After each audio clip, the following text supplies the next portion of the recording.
Let's get down to business now with Ari Rabinovitch from the Business Center. Hey, Ari. Cynthia? Okay, you have news that variable rate mortgage holders have been waiting a very long time for. Yep. Well, they did it, Cynthia. It finally has come down. The question now is how low can they go? For now, the Bank of Canada has lowered its key policy rate for the first time in 4 years, and by the amount that analysts predicted, 25 basis points. So the overnight lending rate now sits at 4.75%.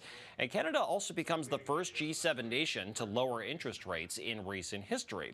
Now, the drop again was in line with most expectations, and many analysts are also predicting another rate cut in July, but then the Bank of Canada will likely pause until later in the year just to see how inflation progresses after that. It's worth noting that in response to the news, Canada's 5 big banks and some smaller financial institutions have also lowered their prime lending rates. So this should be good news for borrowers out there, Cynthia, if it's only a small drop in those monthly payments, but it could get even smaller as the year progresses. We'll see what shapes up. Maybe in July we'll see another 0.25% drop. Baby steps. And by the way, just duly noted, you called this yesterday. You said you thought I hate to say I told you so. There you go. Okay, so interest rates are on the way down.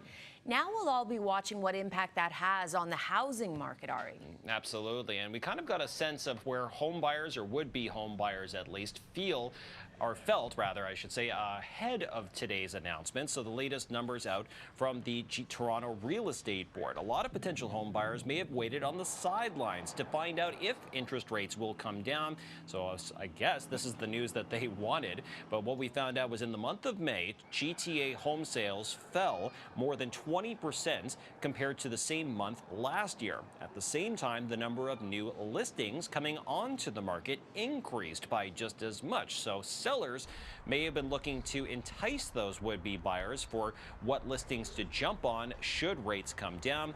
News that interest rates are on the way down could potentially spark another housing boom for the summer, Cynthia, but only time will tell. Again, with these interest rates only down 0.25%, maybe 0.5% in July, we're not talking a huge difference at the end of the day. That's right. That's right. Okay, so Canadian retailer Lululemon is facing some stiff competition these days, Ari, and we're getting a look at what that means for the company's bottom line. And a lot of investors had that mindset as well. That's kind of a bellwether for the apparel brands overall, especially those with so-called athleisure brands, and appears Lululemon impressed investors today after the closing bell on Wall Street, after the Vancouver apparel company beat on analyst expectations for profits, and sales were roughly in line with estimates. But what really impressed investors was that overall sales were up 25% internationally, especially in markets like China.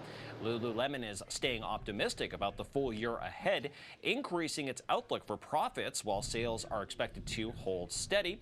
The company is looking to increase growth, especially in those international markets, and by doubling revenue for its men's line. So hopefully we'll see if that trend continues, especially with the Olympics around the corner. And Lululemon has their logo all over the team kit, as you know. Yes, they do. Ari, great to see you as always. Thank you. Bye, Cynthia.